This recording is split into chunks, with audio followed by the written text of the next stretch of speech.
بارئ الخلائق اجمعین والصلاۃ والسلام والتحیۃ والاکرام علی الرسول المسدد والمصطفى الامجد حبیبنا و حبیب الہ العالمین ابی الزہراء محمد اللہم صلی علی محمد وآل محمد وعلی آل الطیبین الطاہرین المعصومین الذین اذهب اللہ عنہم الرجس وطہرہم تطہیرا اللہم صلی علی محمد وآل محمد اما بعد فاعوذ باللہ من الشیطان الرجیم بسم اللہ الرحمن الرحیم وقضى ربك الا تعبدوا الا اياه وبالوالدين احسانا. درود پڑھیے گا محمد والے اللہم صلی علی محمد وآل محمد. دعا ہے کریم پروردگار دو عالم سید بزرگار کے خرچ اخراجات کو اس انتظام و انسلام کو اپنی پاک بارگاہ میں قبول و منظور فرمائے. ان کے والدین مرحومین کے درجات کو بلند سے بلند تر فرمائے. شفاعت برحق خاندان آل محمد نصیب فرمائے. اس ذکر کو تذکرہ اہل بیت کو ہم سب کی اور ہمارے مرحومین کی بخشش کا ذریعہ و وسیلہ قرار فرمائے. وقت امام حجت دوراں امام آخر الزمان کے ظہور پر نور میں تعجیل فرمائے. ان تمام دعاؤں کی قبولیت کے لیے سہارا لیجیے خاندان آل محمد پہ بآواز بلند صلوات. اللہم صلی علی محمد وآل محمد. انتہائی مختصر وقت ہے. دامن وقت میں جس قدر گنجائش ہے میں اسی قدر ہی کلام کا سلسلہ آگے بڑھاؤں گا. واجب الاحترام سامعین گرامی قدر، خداوند کریم کا لاکھ لاکھ احسان ہے کہ جس کریم پروردگار نے ہمیں اس دروازے کا گداگر بننے کا شرف بخشا کہ جو ان کا ہو جاتا ہے جنت اس کا مقدر ہو جایا کرتی ہے. ماشاءاللہ ماشاءاللہ. یہ اللہ نے ہمیں اعزاز بخشا ہے کہ ولایت آل محمد کے نور کے ساتھ ہمارے سینوں کو روشن و منور کر دیا. رب کریم کا بہت بڑا انعام ہے. عنوان کلام میں رب کریم کی بے عیب و لا ریب کتاب سے ایک مشہور و معروف آیت مجیدہ پڑھنے کا شرف حاصل کیا. اسی کے عنوان سے فقط ترجمے کی حد تک اور تھوڑا تھوڑا دامن وقت میں جس قدر گنجائش ہوئی اسی لحاظ سے میں وضاحت کرنے کی کوشش کروں گا. مل کے ایک دفعہ درود پڑھیے گا محمد و آل محمد کی. اللہم صلی علی محمد وآل محمد. ارشاد اللہ رب العزت ہو رہا ہے وَقَضَىٰ رَبُّكَ أَلَّا تَعْبُدُوا إِلَّا إِيَّاهُ، کہ تمہارے رب کا یہ فیصلہ ہے کہ خدا کے علاوہ، اللہ کی ذات کے علاوہ کسی اور کی بندگی نہ کی جائے. لا تعبدوا الا ایہ، عبادت فقط اور فقط اسی ذات کی جائے. اور پھر اگلا ہی جملہ ارشاد فرما دیا وبالوالدین احسانا، اور والدین کے ساتھ نیکی کی جائے. آیت مجیدہ کے دو حصے ہیں. میں اپنی گفتگو کو بھی دو حصوں میں تقسیم کروں گا. پہلا حصہ بندگی پروردگار اور دوسرا حصہ والدین کے ساتھ نیکی کرنا. بندگی کسے کہا جاتا ہے، عبادت کسے کہا جاتا ہے اور عبد کسے کہا جاتا ہے. ہماری فقہ کی کتابوں میں جو عبد کی تعریف لکھی گئی ہے، اصول فقہ میں جو عبد کی اور غلام کی تعریف لکھی گئی ہے وہ یہ ہے کہ العبد ذاتہ وما کسب بإذن مالک ہی للمالک. عبد اسے کہا جاتا ہے جس کی اپنی ذات اور جو کچھ وہ مالک کی اجازت سے کماتا ہے، ذات اور اس کی کمائی اس کی اپنی نہیں ہوتی، اس کے مالک کی ہوتی ہے. فقہ میں ایک عبد کی تعریف کی گئی ہے. میں اسی بات کی وضاحت کے لیے عرض کرتا چلوں کہ شہید مرتضی مطہری بڑی عظمت والی شخصیت، ہمارے مکتب کا ایک بہت بڑا نام، انہوں نے اپنی کتاب داستان راستان میں اس واقعے کو نقل کیا. وہ لکھتے ہیں کہ ایک آقا تھا اور ایک اس کا غلام. ایک دن آقا بیٹھا ہوا ہے اور پریشان ہے، پریشانی کے عالم میں. غلام نے دیکھا کہ میرا آقا آج بہت زیادہ پریشان ہے، اور جو اچھا غلام ہوتا ہے وہ مالک کی کے چہرے کے تاثرات کو ہی دیکھ کے اندازہ لگا لیتا ہے کہ میرے مالک کسی پریشانی میں مبتلا ہے. آگے بڑھا، آقا کیا مسئلہ ہے؟ آج آپ کو روٹین سے ہٹ کے تھوڑا بہت زیادہ میں آپ کو پریشان دیکھ رہا ہوں. مالک کہنے لگا کہ مسئلہ یہ ہے کہ میں مقروض ہو گیا ہوں اور قرضہ اتنا زیادہ ہے کہ کوئی چیز بھی اس وقت میرے پاس موجود نہیں ہے کہ جسے بیچ کے میں اپنا قرضہ اتار سکوں. پریشان ہوں. کہنے لگا یہ تو کوئی پریشانی کا مسئلہ ہی نہیں، آپ مجھے بیچ دیجئے. مالک مسکرایا اور مسکرا کے کہنے لگا نہیں، تیری قیمت بہت کم ہے اور قرضہ بہت زیادہ ہے. کہنے لگا آقا آپ ایک ہیلا کیجئے، بازار میں لے جائیے اور وہاں جا کے لوگوں کو یہ کہہ دیجئے کہ یہ غلام فقط غلام نہیں، یہ غلامی کے سارے آداب کو جانتا ہے. پھر جتنی چاہے آپ میری قیمت لگا دیں، بازار میں بک جاؤں گا. خوش ہوا، بردہ فروشوں کے بازار میں لے کے چلا گیا. وہاں جا کے صدا بلند کرنا شروع کر دی کہ یہ میرا غلام فقط غلام نہیں، یہ غلامی کے سارے آداب کو جانتا ہے. ایک اچھا سا سیانا سا خریدار آگے بڑھا. آگے بڑھ کے اس نے دیکھا بھئی میں ایسے نہیں خریدوں گا، میں پہلے امتحان لوں گا کیا یہ واقعہ ہی آداب غلامی کو جانتا ہے یا نہیں جانتا. ٹھیک ہے، امتحان کر لو. قیمت مقرر کی گئی، قرض سے زیادہ مالک نے قیمت مانگ لی. میں قیمت دینے کے لیے تیار ہوں لیکن پہلے میں امتحان لوں گا. ٹھیک ہے، امتحان لے لو. نئے خریدار نے اس غلام کو ساتھ لیا اور بازار سے نکلا، اور بازار سے نکل کے جا کے آگے غلام کو چھڑی کے ساتھ مارنا شروع کر دیا. مارتا بھی جا رہا ہے اور ساتھ ساتھ کھینچتا بھی چلا جا رہا ہے. مار مار کے جب نیا خریدار تھک چکا، ایک جگہ پہ بیٹھ کے اس غلام کے چہرے کی طرف دیکھ کے کہتا ہے بھئی عجیب آدمی ہے، میں نے تجھے اتنا مارا بھی ہے، تجھے کھینچا بھی ہے، نہ تو روتا ہے نہ تو شکوا کرتا ہے، نہ تجھے رونا آیا نہ تو نے شکوا کیا. اب غلام تھا لیکن بات بڑی پتے کی کہہ گیا. کہنے لگا کہ مالک جب امتحان لیتا ہے تو اس وقت نہ رویا جاتا ہے نہ شکوا کیا جاتا ہے.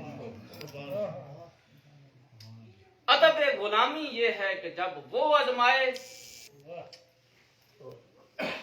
پھر اس کی آزمائش کے اوپر پورا اترنے کی کوشش کرنا چاہیے، بندگی کے آداب سیکھنے کی کوشش کرنا چاہیے.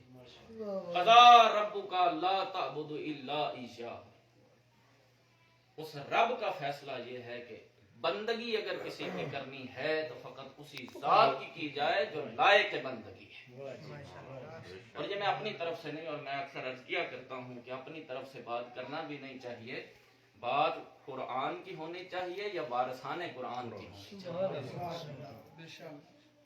علی حیدر کرار مولا مصطفیان، درود پڑھیے گا مولا کی ذات. اللہم صلی علی محمد و آل محمد. مولا ارشاد فرماتے ہیں کہ پروردگارا ما عبدتک طمعا لجنتک. اے مالک، علی تیری عبادت اس لیے نہیں کرتا کہ اسے تیری جنت کی لالچ ہے. اور پھر ارشاد فرمایا علی تیری اس لیے عبادت نہیں کرتا کہ اسے تیری جہنم کا خوف ہے. علی حیدر کرار اپنے علو مرتبے کو دیکھتے ہوئے ارشاد فرما رہے ہیں کہ علی تیری بندگی اس لیے کرتا ہے بل وجدتک اہل للعبادہ فعبدتک. اے مالک، علی نے تجھے لائق عبادت سمجھا ہے تو تیری عبادت کرتا ہے. علی تیری عبادت اس لیے کرتا ہے کہ تو لائق عبادت ہے. بندہ بندگی کے آداب ہی سیکھے تو تب ہی اپنی خلقت کے مقصد کو پورا کر سکتا ہے۔ وما خلقت الجن والانس الا لیعبدون، کہ مالک کائنات نے یہ فرما دیا تھا کہ بندے تیرا پیدا کرنے کا مقصد ہی فقط اور فقط یہ ہے کہ تو میرا عبد بنتا ہوا نظر آئے۔ اور یہ عبدیت کا وصف بڑا پیارا وصف ہے۔ کلام مجید میں دیکھیے کہ پاک پیغمبر جیسی عظیم الشان ہستی کہ جو وجہ تخلیق کائنات ہیں، جن کے صدقے میں اس کائنات کو خلق کیا گیا،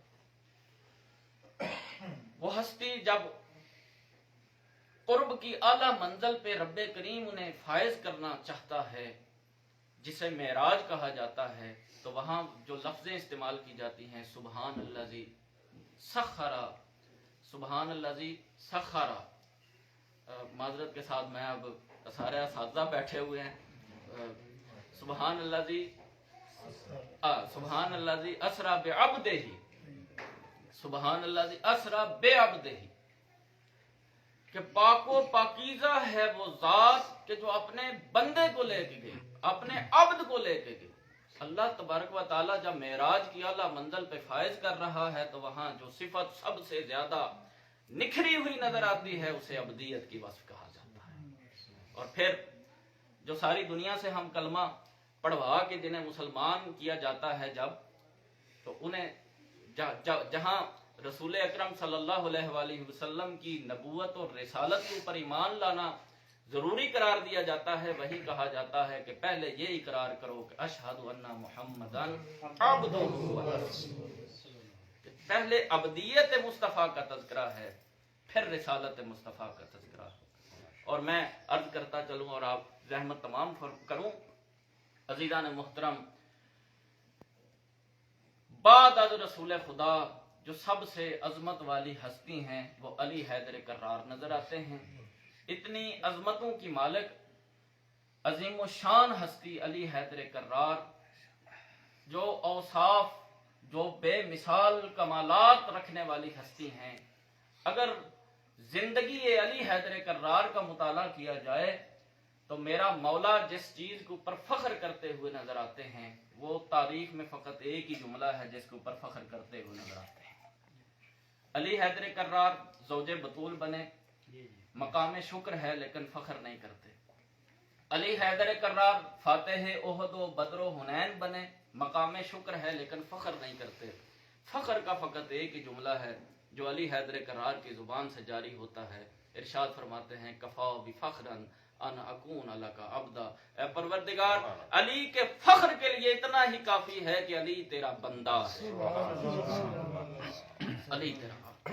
اور میرے محترم سامعین، قرآن کی اس آیت مجیدہ کے دوسرے حصے کی طرف میں فقط ایک ہی روایت بیان کر کے آپ احباب کی زحمتوں کو تمام کروں گا۔ والدین کے ساتھ نیکی کرنا، اور والدین میں سے بھی ماں کا جو مرتبہ ہے وہ سب سے زیادہ مرتبہ شمار کیا گیا۔ حضرت موسیٰ علیہ السلام کو وحی ہوئی، جب حضرت موسیٰ کی والدہ اس دنیا سے رخصت ہوئی نا تو اللہ کی طرف سے آواز آئی، اے موسیٰ اب قدم سنبھال کے چلنا، وہ جو تجھے قدم قدم پہ دعائیں دیا کرتی تھی نا وہ اب اس دنیا میں موجود نہیں۔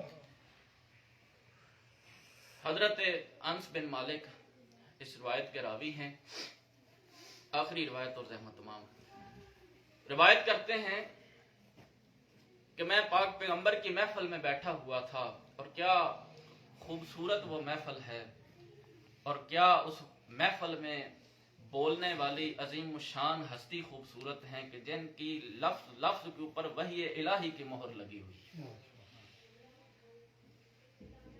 ایک نوجوان داخل ہوا، رسول خدا صلی اللہ علیہ وآلہ وسلم کے سامنے آ کے کھڑا ہوا، آقا بڑا گنہگار ہوں، میں نے اتنے گناہ کیے ہیں کہ پہاڑوں کی بلندیوں سے بھی زیادہ میرے گناہ ہیں، کیا میرے گناہوں کی بخشش کا کوئی وسیلہ ہے، کوئی ذریعہ کہ جس ذریعے کے ساتھ میں اپنے گناہوں کو معاف کروا سکوں؟ نبی رحمت ارشاد فرمانے لگے کہ اے نوجوان ذرا یہ بتا تیرے والدین زندہ ہیں یا نہیں؟ عرض کرنے لگا آقا میرے والد زندہ ہیں، میری والدہ اس دنیا سے رخصت ہو گئی۔ سید الانبیاء نے سر جھکایا اور سر جھکا کے کہا جا، چلا جا، اپنے والد کی ساری زندگی خدمت کرتا رہے، اللہ تیرے گناہوں کو معاف کر دے گا۔ وہ نسخہ کیمیا لیا اور بارگاہ رسالت سے نکلنے لگا۔ آخری روایت ہے اور رحمت تمام، یہ نسخہ لے کے بارگاہ رسالت سے نکل رہا تھا اور حضرت انس بن مالک کہتے ہیں کہ میں نے سنا پاک پیغمبر زیر لب کچھ گفتگو فرما رہے تھے، اور وہ گفتگو کا جملہ میں نے قریب ہو کے سنا۔ سید الانبیاء یہ ارشاد فرما رہے تھے کہ کاش تیری ماں زندہ ہوتی، تو ایک نیکی کرتا، اللہ تیرے سارے گناہوں کو معاف کر دے۔ ایک نیکی کرتا، خدا تیرے سارے گناہوں کو معاف کر دیتا۔ والدین اگر زندہ ہوں تو پھر بھی حق ہے، والدین اگر اس دنیا سے رخصت ہو جائیں تو پھر بھی ہمارا حق بنتا ہے کہ والدین کے ساتھ نیکی کی جائے۔ عظمت والدین کے لیے اتنا ہی کافی ہے کہ جہاں رب کریم اپنی عبادت کا تذکرہ کر رہا ہے، وہیں والدین کے ساتھ اپنے والدین کے ساتھ نیکی کرنے کا حکم دے رہا ہے۔ دعا ہے کریم پروردگار دو عالم ہم سب کو اپنے اپنے والدین کے ساتھ خیر و نیکی کرنے کی توفیق نصیب فرمائے۔ ایام سیدہ فاطمہ الزہرا ہے، یہ وہ ایام ہیں کہ جن ایام میں جناب مخدوم کونین کو رلایا گیا۔